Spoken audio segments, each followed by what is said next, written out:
Estamos com um fogo em cima da gente, né? Aleluia.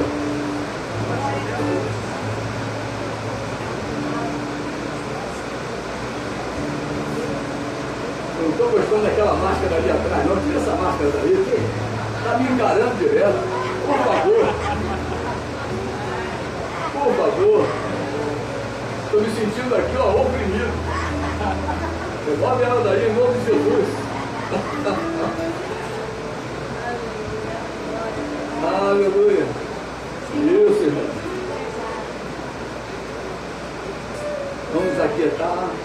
Prepara sua Bíblia em João, capítulo 14.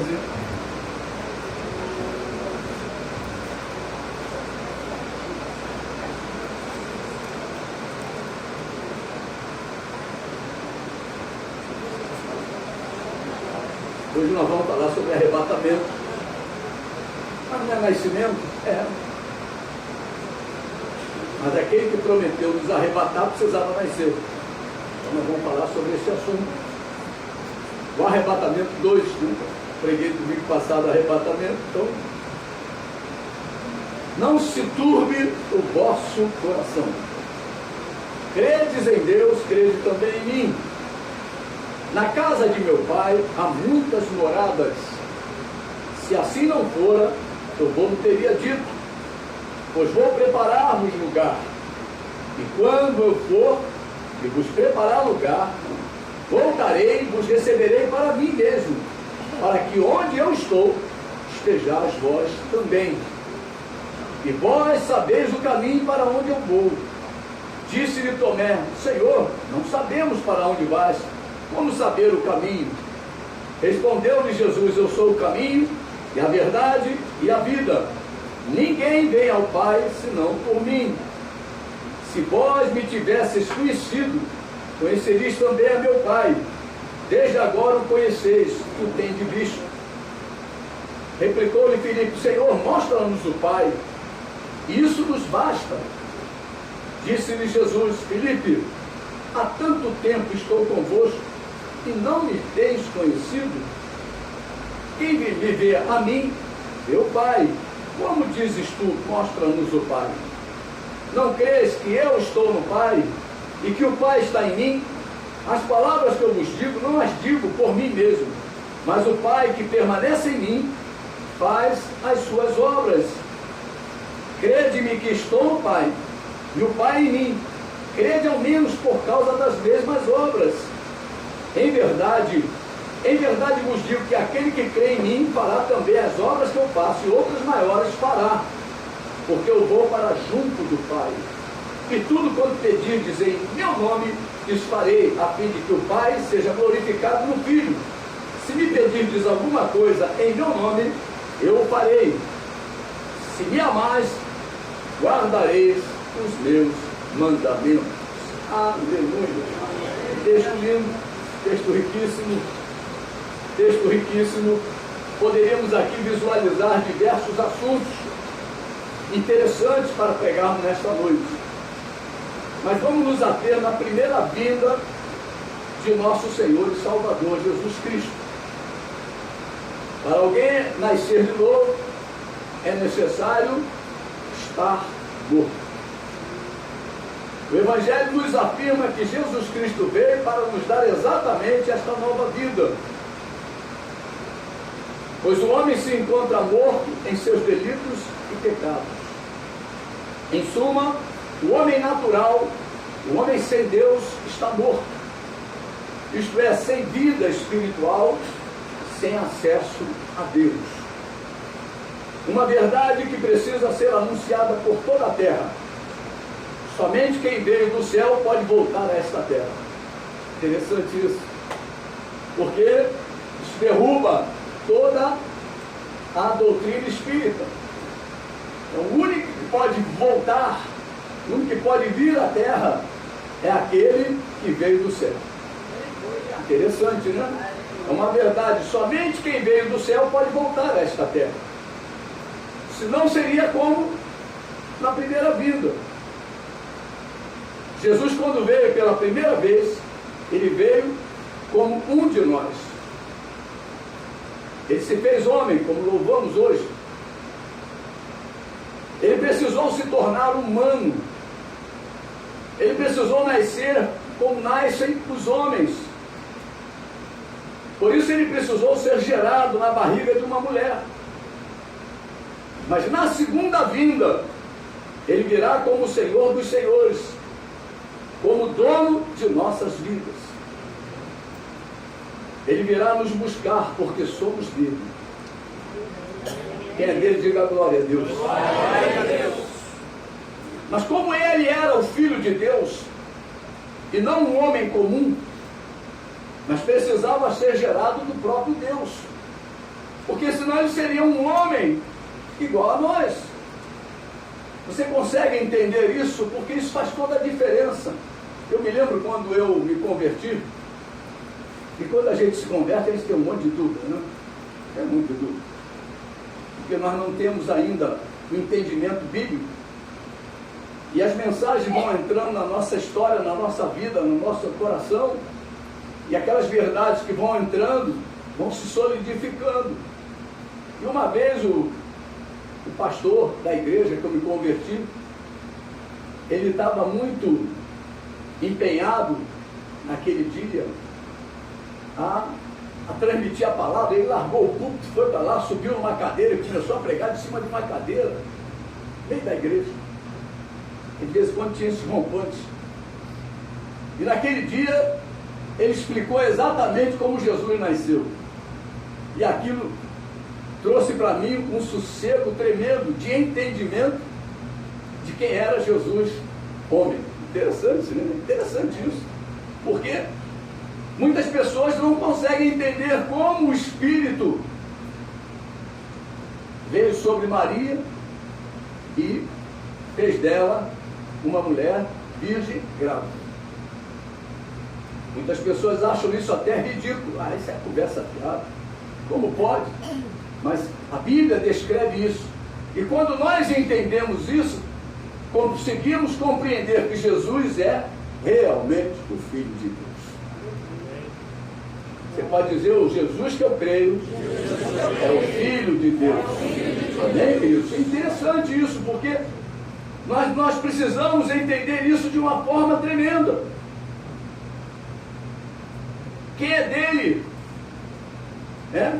Como diz a palavra de Deus, ele veio para que nós viéssemos a glorificar a Deus. Então quem é dele, glorifica a Deus. Quem é dele, abre a sua boca e dá glória a Deus. Mas como ele era o Filho de Deus e não um homem comum, ele precisava ser gerado pelo próprio Deus. Ou precisou ser gerado pelo próprio Deus. Ele precisava estar no nosso meio, ser criado como um homem normal, aquele homem especial, que foi gerado pelo Espírito, tinha que viver no meio de nós, ter uma vida idêntica à nossa, crescer e vivenciar os dramas da raça humana, mas sendo filho de Deus. Da mesma forma nós vivemos no meio dessa raça toda aí, como diz aí João Batista, essa raça de víboras. Mas nós somos filhos de Deus. Aleluia. Você sabe quem você é? Amém. Jesus sabia quem ele era. O ambiente não pode nos contaminar. Porque quando você vai lá na criação, o ambiente que Adão vivia era o melhor ambiente possível. Adão e Eva viviam no paraíso.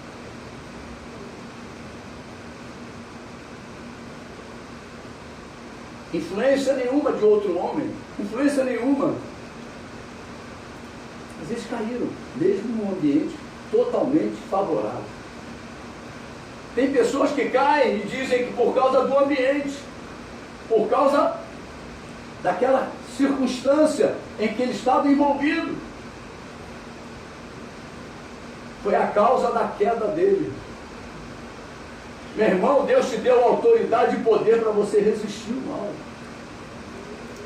Jesus veio para um mundo pecaminoso e não deixou que o pecado o dominasse. A Bíblia diz que ele foi tentado de toda sorte, mas sem pecado. Meu Deus!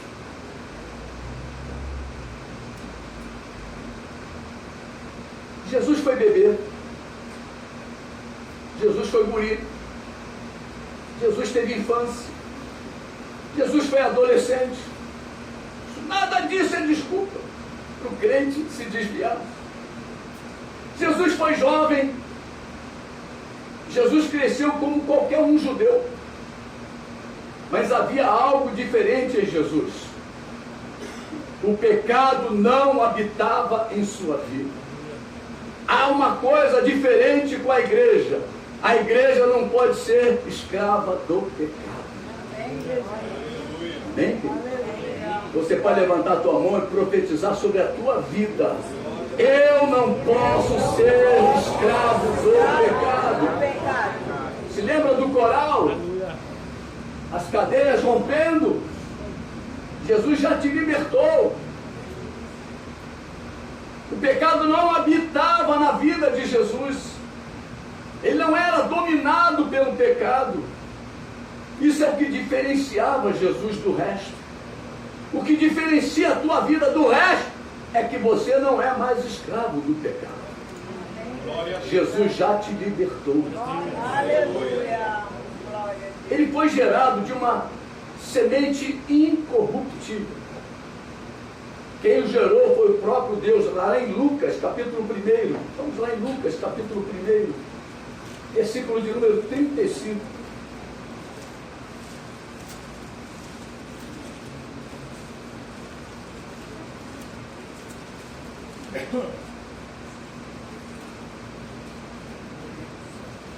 Houve um diálogo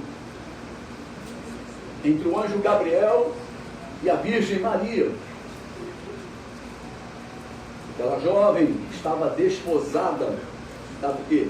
Comprometida com um jovem chamado José. Naquele diálogo, ela se colocou para aquele anjo dizendo: eu sou virgem, como é que se dará isso?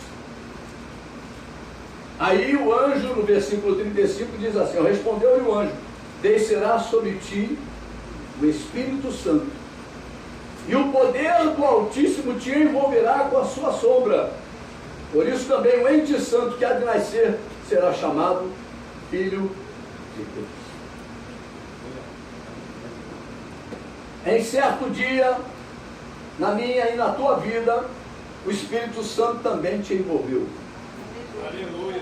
E gerou em você a condição de filho de Deus. Amém.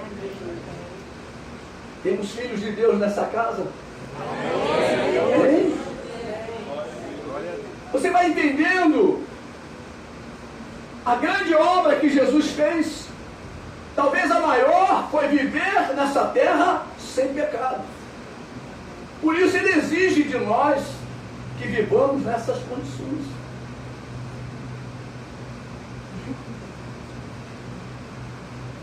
Se Jesus tivesse nascido de uma relação normal entre um homem e uma mulher, seria mais um no meio da multidão. Nós não somos mais um no meio da multidão. Jesus nos separou. Lembra-se da escadinha que eu preguei aqui durante muitos anos? Deus já nos colocou no primeiro degrau. Deus te tirou da multidão. Agora você é alguém especial.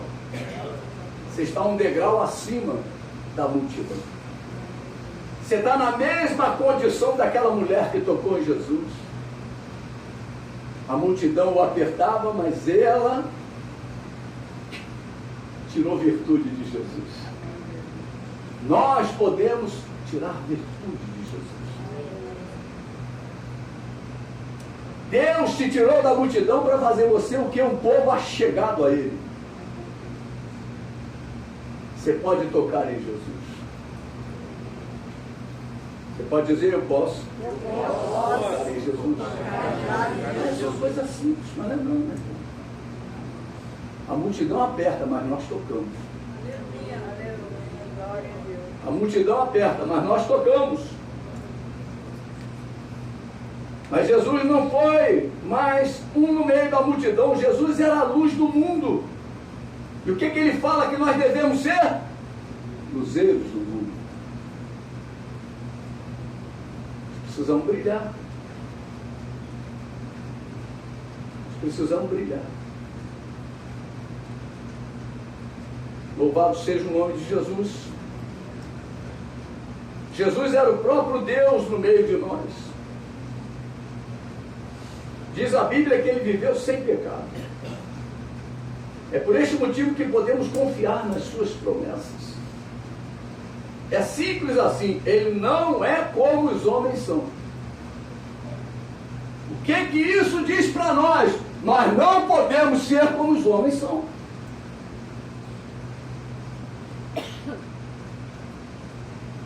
Nós não podemos agir como os homens agem. Nós não podemos pensar como os homens pensam.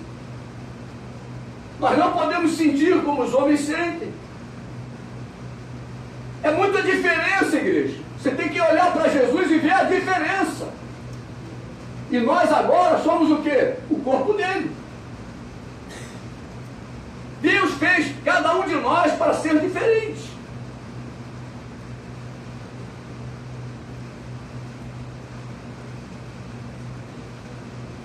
É por esse motivo que nós podemos confiar nas suas promessas. Em Números capítulo 20, estou indo devagar porque hoje nós temos tempo, né? A culpa toda vai ser da cantada. Se atrasarmos hoje, a culpa é da cantada. Aleluia! Então eu estou com um álibi muito bom hoje, para podermos acabar o culto lá para meia-noite, 1h da manhã. Aleluia! Versículo 19, capítulo 20, versículo 19.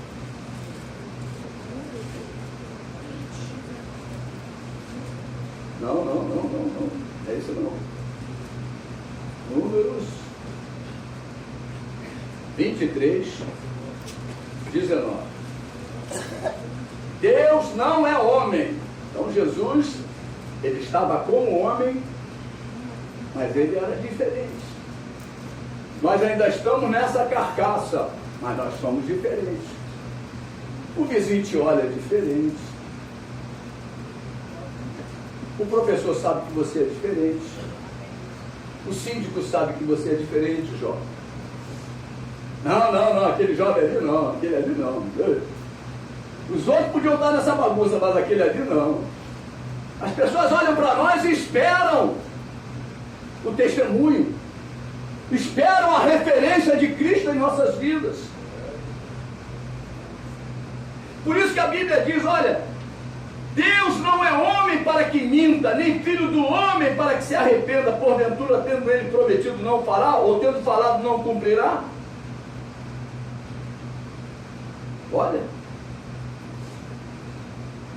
ele veio para realizar uma obra que homem algum poderia realizar. Você sabe o que nós podemos fazer? Homem nenhum pode fazer. Você pode pregar o Evangelho, libertar vidas, curar em nome do Senhor, pregar a doutrina para que o homem não erre mais. Isso é o que nós temos que fazer. Deus chamou a igreja para pregar a palavra dele, a palavra que liberta, é o poder de Deus, como foi falado hoje aqui, intensamente, no momento de cantar. Aleluia. É o poder de Deus. Ele veio para realizar a purificação dos pecados. Jesus veio com uma missão, meu irmão. E a igreja também tem uma missão. Nós estamos nesta terra para testemunharmos do Senhor e aguardarmos o arrebatamento. Só vai ser arrebatado quem está fazendo a vontade de Deus, meu irmão. Não se engane. Se você está fora da vontade, tu vai ficar. Mesmo que a situação seja boa, seja ótima, seja especial. Você pode estar vivendo o melhor momento da tua vida, mas vai ficar. É assim que funciona. Porque nós não estamos mais aqui para fazermos a nossa vontade, mas a vontade daquele que nos libertou e nos salvou. É diferente. Isso é ter a mente de Cristo. Já não sou eu quem vive, diz o apóstolo Paulo. Então nós precisamos tomar cuidado. A vida do cristão não é medida pela bênção que ele está vivendo. É medida pela obediência que ele está vivendo. Isso é muito difícil o ser humano enfrentar. É muito difícil, é um gigante muito grande para a vida dele. E aqui ele diz, olha só que coisa linda, ó. Até os 30 anos, Jesus não realizou nenhuma proeza, nenhum milagre, nenhum feito extraordinário. Meu irmão, até 40 anos, esse aqui não realizou nada, só besteira. Mas depois de 40 anos, começou o ministério de Deus na minha vida. Eu aceitei Jesus, e aí deixei o quê? Deus fazer a obra. Se eu não tivesse deixado, com certeza, muitos de vocês estariam ainda no engano. Então cabe a nós nos submetermos à vontade do Senhor. Mas quando alcançou a idade de 30 anos, o seu ministério teve início. Por que 30 anos? Porque em Israel o sacerdócio começava com 30 anos. Ele tinha que cumprir a lei. Ele tinha que cumprir a lei. Repare bem, igreja, que para chegar aos 30 anos, ele teve que passar por 30 anos da sua vida. Eu, quando recebi o ministério de Deus, eu tinha 40 anos, e durante 40 anos eu estava o quê? Fazendo só bobagem. Mas Jesus viveu 30 anos antes de receber o ministério, iniciar o seu ministério sem fazer bobagem. Porque ele era filho de Deus. Você ainda não sabe qual é o teu ministério? Continue obedecendo. Levou 10 anos? Continue obedecendo. 15 anos? Continue obedecendo. 20 anos? Continue obedecendo. O ministério sobre a tua vida é através da obediência. A Bíblia chama Jesus de segundo Adão. Graças a Deus o segundo Adão não falhou. Graças a Deus, ele foi obediente até a morte, morte de cruz.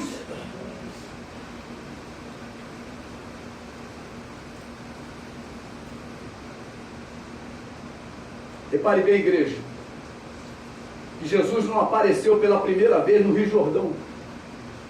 De repente, João Batista estava lá batizando. Parece Jesus. Ei, sou eu, filho de Deus, sou eu. Não, meu irmão, 30 anos. Obedecendo a Deus, sem pecado. Quando João Batista olha para ele, já vê o Cordeiro de Deus, já vê aquele homem que vai se sacrificar pela humanidade.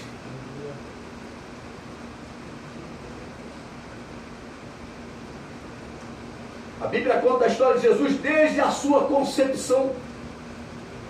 Aliás, a Bíblia conta a história de Jesus desde o Gênesis, né?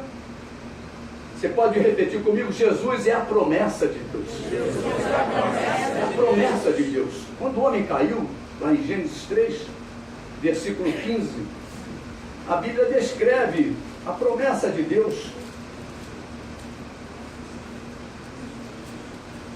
De Deus ao homem.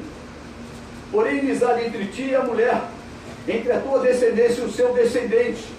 Este te ferirá a cabeça e tu lhe ferirás o calcanhar. Jesus tinha história. Jesus teve genealogia. Jesus tinha testemunhos da sua geração. Você quer ver isso? Vamos lá em Marcos 3. Aliás, Marcos 6, 3. Marcos capítulo 6.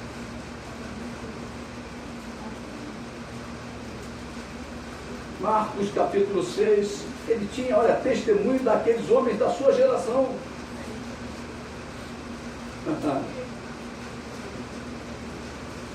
Não é esse o carpinteiro? O que Jesus fazia na sua juventude, na sua fase adulta? Ajudava o pai. Você ainda não tem ministério? Ajude o pai. Ajude o pai. Olha lá. Ele não é esse o carpinteiro, filho de Maria? Olha a genealogia dele aí, ó. Irmão de Tiago, José, Judas, Simão. E não vivem aqui entre nós suas irmãs? Escandalizavam-se dele. Na terra de Jesus, todos o conheciam como filho do carpinteiro, como filho de Maria. O irmão de Tiago, de José, de Judas, de Simão também tinha irmãs. Amado, nós temos uma história familiar. Nós temos uma história onde nascemos e crescemos. Você não pode rasgar a tua história e jogar no lixo. Você não pode abandonar a tua genealogia.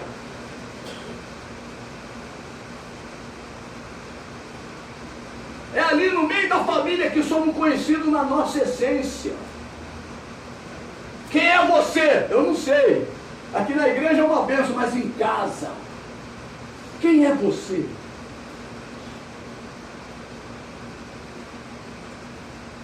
A melhor pessoa para identificar você é a pessoa que convive com você. Aqui nós temos só um momento de comunhão. Mas em casa, quem é você?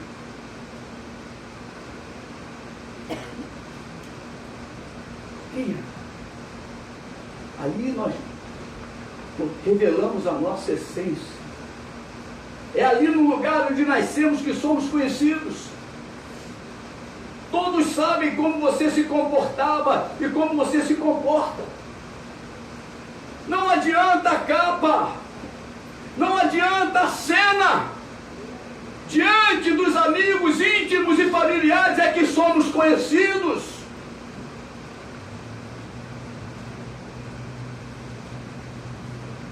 Nós precisamos entender isso. Muitos estão vivendo uma coisa aqui, mas ali no meio dos seus é outra coisa. Para sermos acreditados, precisaremos ter o testemunho dos de fora, porque a Bíblia diz isso. Precisamos ter também o testemunho dos de fora. Não é só aqui dentro ser uma bênção, não. Tem que ter o testemunho lá de fora. É aquele comércio que não te vende mais porque tu é um caloteiro. É o testemunho do de fora. Nós precisamos aprender a ter o testemunho dos de fora. E Jesus tinha esse testemunho. Mas chegou o dia em que ele se manifestaria ao mundo. O início do seu ministério terreno chegou. Ele se dirige ao Rio Jordão. Ele foi batizado por João Batista e ao sair das águas o Espírito Santo desceu sobre ele, ungindo, capacitando-o para o grandioso ministério terreno dele. Jesus agora ia tomar uma direção. Sabe qual é a direção que Jesus tomou depois de ser batizado pelo Espírito Santo? Ele tomou a direção de Jerusalém. E eu tenho uma missão. Eu tenho uma missão. Não importa o que vão fazer comigo, a minha missão eu tenho que cumprir. Você pode dizer, não importa o que vão fazer comigo, ou melhor, o que estão fazendo comigo, eu vou em direção à missão que Deus me deu. Jesus tomou essa direção. Aleluia!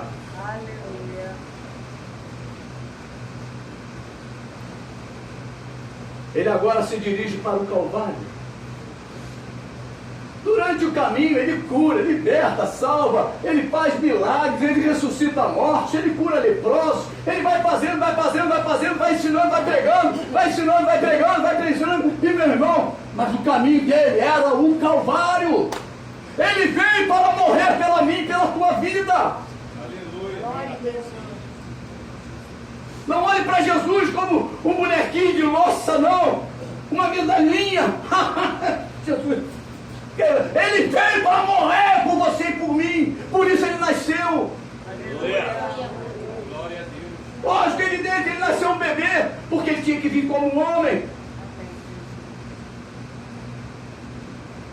Mas ele ia morrer pelos nossos pecados.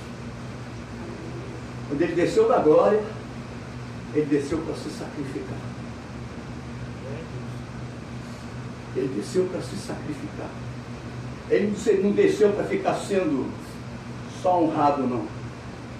Ele desceu para se tornar o Cordeiro de Deus, aquele que tira o pecado do mundo. Você está entendendo até aqui? Diga glória a Deus. Glória a Deus. Aleluia. Aleluia. Ele precisava completar a sua carreira. Presta atenção, se você completar a tua carreira, o resto é Jesus que faz, o resto é Deus que faz. Se você estiver na tua carreira, completando a tua carreira, em determinado momento Deus vai te levar para o céu. Aí a obra de Deus, enquanto a obra estiver do meu domínio, eu tenho que obedecer a Deus e fazer o que Deus determinou para a minha vida. Aleluia. Deus me responsabilizou em vários aspectos da minha vida. Se eu negar Jesus em qualquer área da minha vida, eu perco a minha salvação. Isso é duro demais, mas é verdade. É verdade.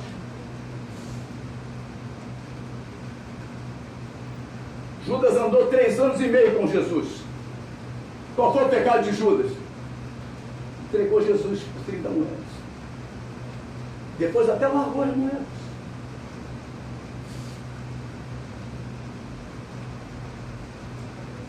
Ele cuidava da bolsa, meu irmão. Era um homem de confiança de Jesus. Você quer ser o homem de confiança de Jesus?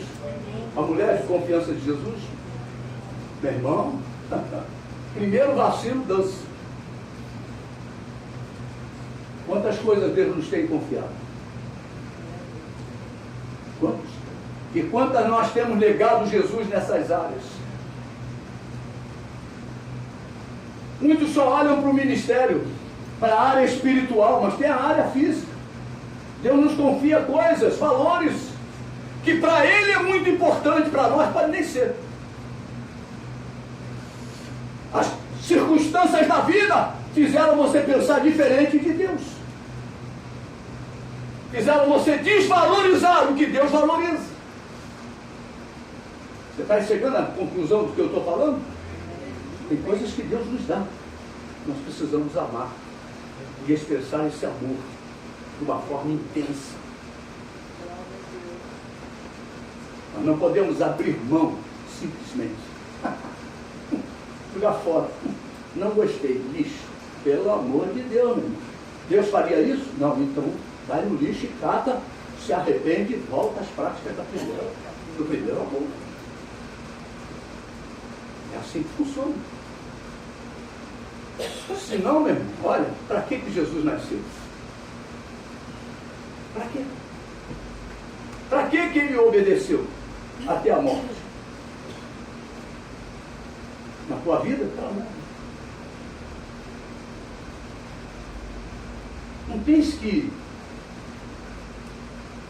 o meu jeito, o teu jeito, vai mudar as condições. Não muda. Não muda. É a obediência.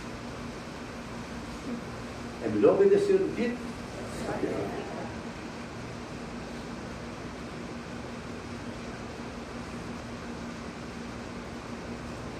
No capítulo 14 do Evangelho segundo João, como nós lemos, Jesus afirma que voltará. Aquele que não mentia e não mente, diz que voltará. Aquele que transformou água em vinho, disse que voltará. Aquele que multiplicou pães e peixes, disse, voltará. Aquele que andou sobre as águas, disse que voltará, igreja. Aquele que purificou leprosos, disse que voltará. Aquele que deu vista aos cegos, disse que voltará. Voltarei e vos receberei, diz o Senhor. Aquele que ressuscitou mortos, diz, eu voltarei. Aleluia. Aquele que perdoou pecados, diz, eu voltarei. Aquele que curou aleijados de nascença disse: eu voltarei, igreja. Aquele que libertou cativos de Satanás disse: eu voltarei. Aquele que tem poder para fazer infinitamente mais do que tudo que pedimos ou pensamos diz: voltarei. Esse mesmo Jesus nos avisa que vai voltar para nos levar para as mansões celestiais. Meu irmão, qual é a dúvida tua com relação a Jesus? Por que o peso que você coloca nas tuas coisas é maior do que o peso que Jesus coloca? Hoje é noite de você liberar o eu e deixar que Jesus cresça na tua vida. O valor de Jesus é tudo na minha vida. Tem que ser, porque senão, meu irmão, me morreu em vão para mim. Eu não dou valor a Jesus que ele deveria ter. Esse mesmo Jesus nos avisa que vai voltar e vai nos levar para as mansões celestiais. Louvado seja o nome de Jesus. Você pode dizer: louvado seja o nome de Jesus. Ele começa dizendo que para não turbarmos o nosso coração. Turbar, segundo o dicionário, quer dizer sofrer perturbações. Meu irmão, desequilíbrio, turbar quer dizer isso. Alteração de ordem, ou da ordem. Turbar é isso. É alterar o coração, a ordem que Deus estabeleceu. O desequilíbrio e também a perturbação. Amados, em Cristo podemos descansar o nosso coração. Você pode dizer: em Cristo, eu descanso o meu coração. Aleluia. Todo tipo de perturbação, desequilíbrio ou alteração da ordem deverá ser rejeitada pelos filhos de Deus. Tudo aquilo que vem desequilibrar o teu coração, perturbar o teu coração, tudo aquilo que vem alterar a ordem do teu coração, rejeite. Não deixe entrar. Porque se entrar, vai perturbar. Vai mudar as circunstâncias, vai mudar a ordem, vai mudar o equilíbrio. Jesus nos avisa que ele voltará e nos receberá. Receberá para que onde ele está estejamos nós também. Amados, onde Jesus está, nós também estaremos. Nós frequentaremos o mesmo lugar que Jesus frequenta. Aleluia. Você sabe o que é isso, meu irmão? A gente pode assistir o Bolsonaro, o culto do Bolsonaro, alguns pastores ir lá no palácio. Você pode assistir algumas coisas interessantes através de vídeos, de internet. Mas, meu irmão, estar lá é diferente. E Jesus disse que ele vai nos levar para o palácio. Aleluia. Ah, vai ter um dia que eu vou lá, eu vou entrar naquele palácio. Eu vou ver meu rei como ele é. Glória a Deus. Vou vê-lo. Por isso que eu mandei tirar aquela máscara. Estava perturbando ali atrás. Tem uma outra ali, eu estou de olho nela. Aleluia. Tem uma outra ali, atrás ali, do Moacir. Moacir, cuidado aí. Aleluia. Que promessa poderosa é essa, igreja? Que promessa poderosa é essa?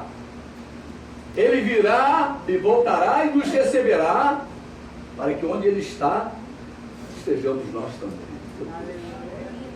Eu quero fazer aqui um breve comentário. Jesus disse que iria preparar lugar. O céu precisava ser purificado. Aqui na terra, Jesus iria fazer uma obra tremenda no Calvário, que é a purificação dos pecados da humanidade. Mas Jesus também precisava purificar o céu. Foi lá que o pecado se originou. A origem do pecado foi no céu. Foi lá que Satanás, Lúcifer, permitiu entrar nele a soberba, o desejo de ser igual a Deus. Jesus precisava purificar também o céu. Nós vamos para um lugar puro. Você imagina isso? Porque Jesus o purificou. Vamos para um lugar limpinho, purinho. Por isso que lá não tem enfermidade, não tem dor, não tem sofrimento, não tem depressão. Mas vamos ver aí uma lista grande. Ele foi e preparou este lugar, purificou este lugar, agora estamos aguardando a sua volta. Quem está aguardando a volta de Jesus, levante a mão aí, ó. E glorifique o poderoso nome de Jesus. Aleluia. Amados, com toda certeza, você ficaria muito feliz se ganhasse uma viagem para a Europa. Vamos sortear agora uma viagem para a Europa. Vamos sacudir o saco aqui. Vamos retirar aqui. Pastora Margarete! Aê, o sorriso! Aê! Meu Deus do céu, quem é que não quer ir para a Europa? Tudo pago. Tudo pago, é assim, meu irmão. Tudo pago, passagem, hospedagem, passeios. Meu Deus do céu. O que a palavra de Deus fala sobre isso? Nós estamos aí aguardando uma viagem para Dubai. Agora vai ser um sorteio de uma viagem para Dubai. É você! Aê!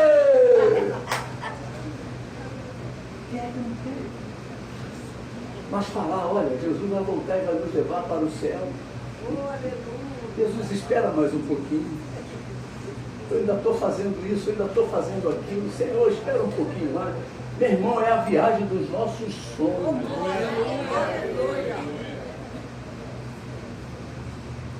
Não há comparação. Domingo passado eu falei de uma carruagem de fogo, carro de fogo, cavalos de fogo. Pegaram Elias e levou para o céu. Mas hoje as pessoas querem entrar no DC-10, sei lá que número é, um DC não sei o que aí, um Boeing 7 não sei o que.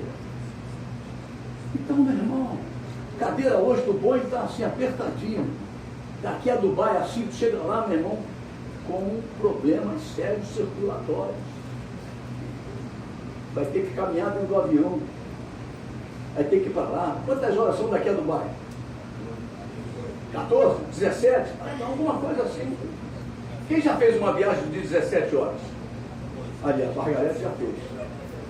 Mas a viagem para o céu vai ser assim, ó, do abrir e fechar de tudo. Que carro forte é esse?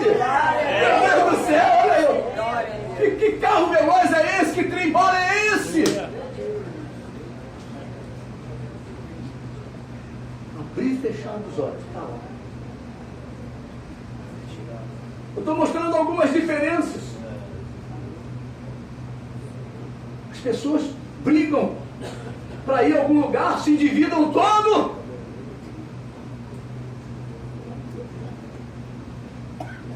Ou para os Estados Unidos, para a Disneylandia. Meu irmão, tem pessoas que têm sonhos. Desejo dele é ir para a Disneylandia. Mesmo que para isso ele perca a sua salvação. Mas ele realizou o desejo do seu coração. Meu irmão, coloca o teu coração em Deus. A Bíblia diz que a única coisa que vai permanecer é a palavra.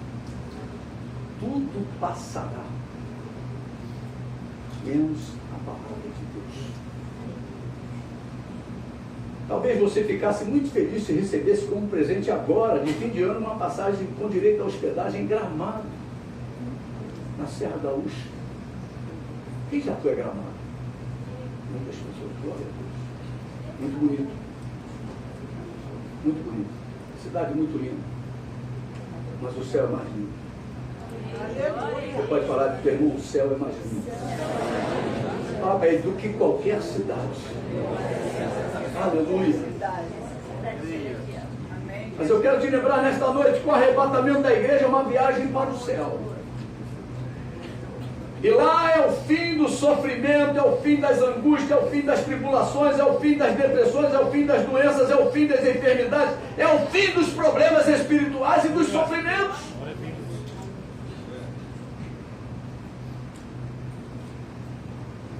E mais, igreja, a passagem é de graça. Será a maior e mais linda viagem que faremos. Nem olhos viram, nem ouvidos ouviram, nem jamais penetrou no coração do homem o que Deus tem preparado para aqueles que o amam. Só vai viajar para o céu quem ama a Deus. Só vai viajar para o céu quem ama a Deus. João 14, um versículo muito conhecido da igreja. Versículo de número 21. Aquele que tem os meus mandamentos e os guardas, esse é o que me ama. E aquele que me ama será amado por meu Pai, e eu também o amarei e me manifestarei a ele. Muitos estão esperando um outro Messias, um outro Cristo. Nós já recebemos o verdadeiro Messias, a igreja já tem o verdadeiro Messias. Glória a Deus.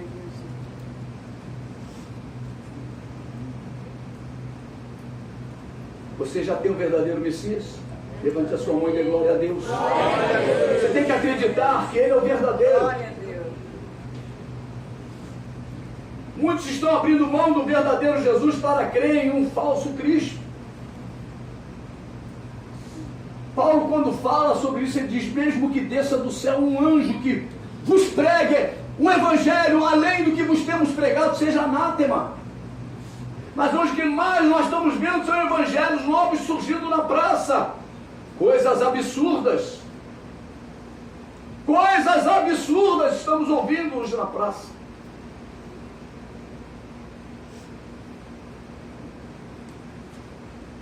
Tem uma doutrina nova na praça, chamada, ô Jesus, me ajuda aí com a graça, hipergraça.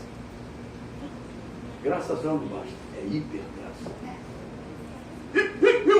Graça. É o hiper. Brincam com a palavra de Deus.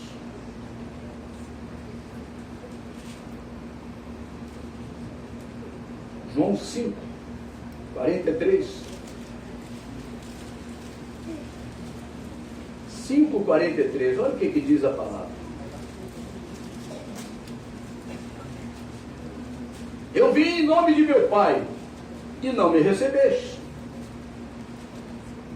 Se outro vier em seu próprio nome, certamente o recebereis. Olha aí.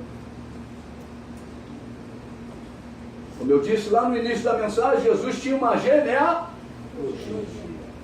tinha uma história. Aí chega agora alguém e fala para você: não é bem assim. E você vai e entra. Aí eu vou cantar aquela música para você, né? Entrou de gaiato no navio, entrou pelo campo. Entrou de gaiato. Mas está assim. O próprio Jesus disse: enganarão a muitos. Esta passagem aponta para Israel. Israel rejeitou o Senhor. Israel agora está esperando o antimessias ou o anticristo.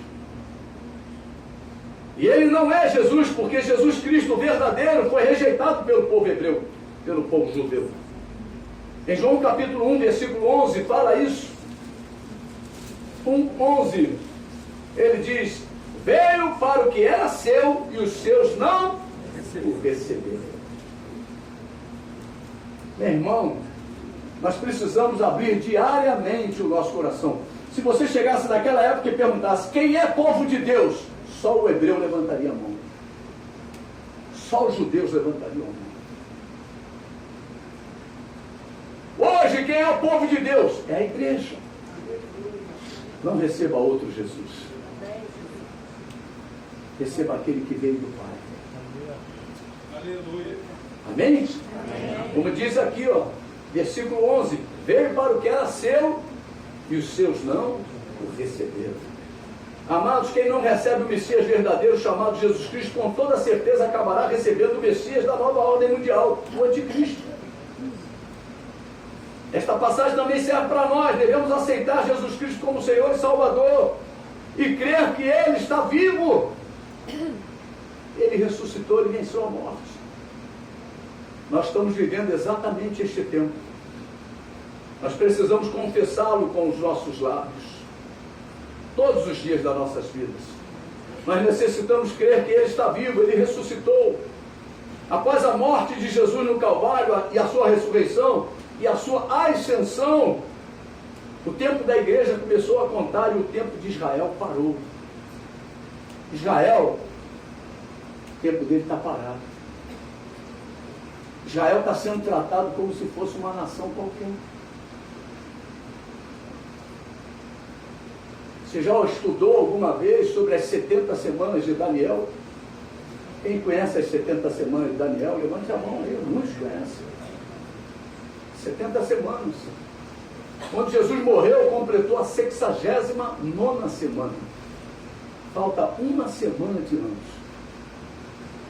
E nessa uma semana de anos, Deus separou para depois do arrebatamento.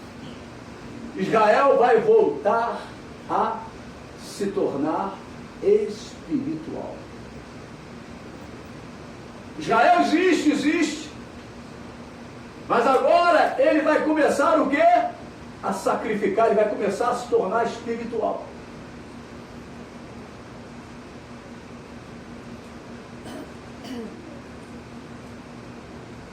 Somente após o arrebatamento voltará a ser contado o tempo de Israel.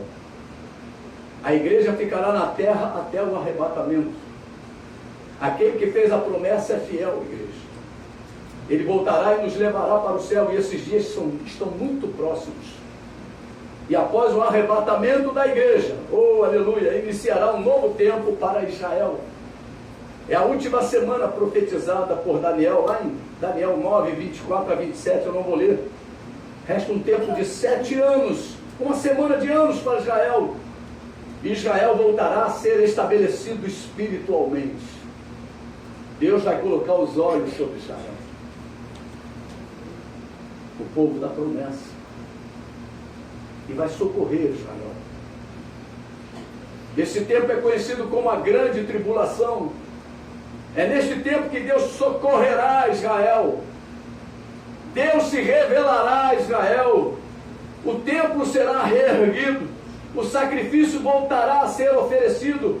O sacerdócio, segundo a ordem de Arão, estará atuando normalmente. Amados, volta o tempo a ser contado para Israel. É importante você entender isso. Em 29 de 11 de 1947, a Assembleia Geral da ONU, a Assembleia Geral das Nações Unidas, a ONU, estabeleceu o Estado de Israel, o Estado judeu, que ficou conhecido como Estado de Israel. E em 14 de 5 de 1948, Davi Ben-Gurion, chefe executivo da Organização Sionista Mundial e presidente da Agência Judaica para a Palestina, declarou o estabelecimento do Estado de Israel.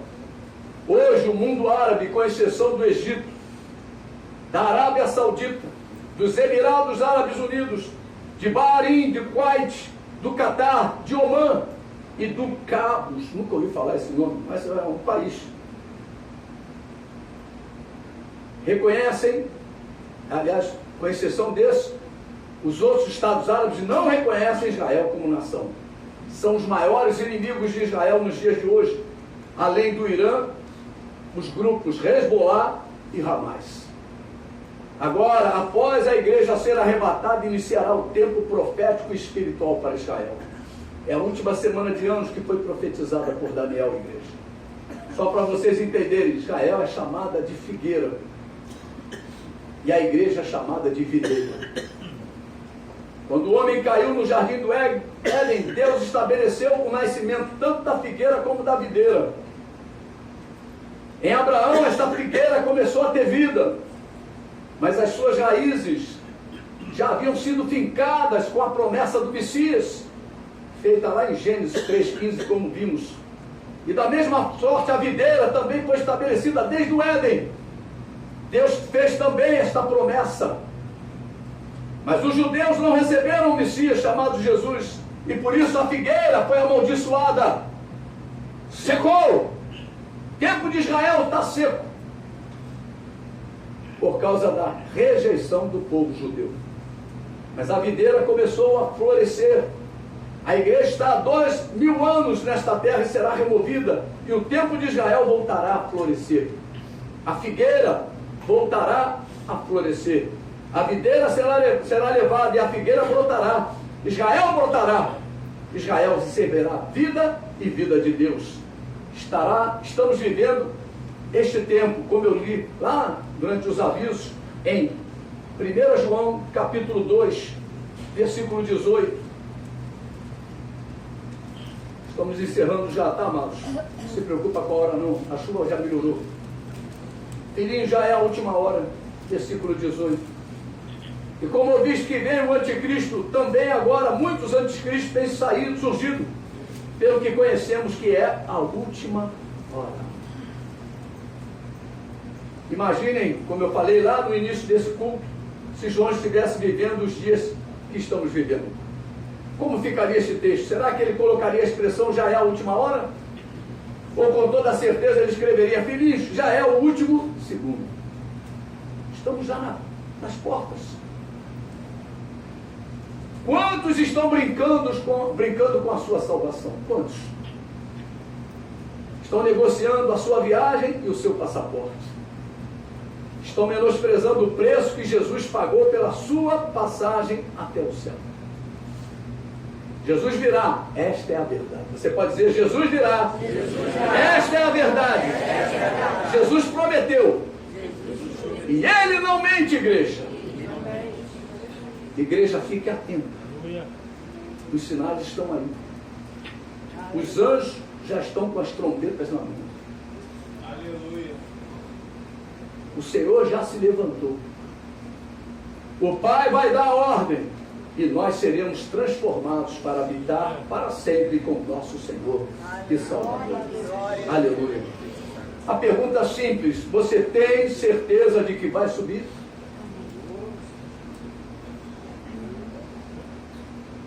Está com a passagem e o passaporte à mão? Se Jesus voltasse agora, imagina passar a grande tribulação,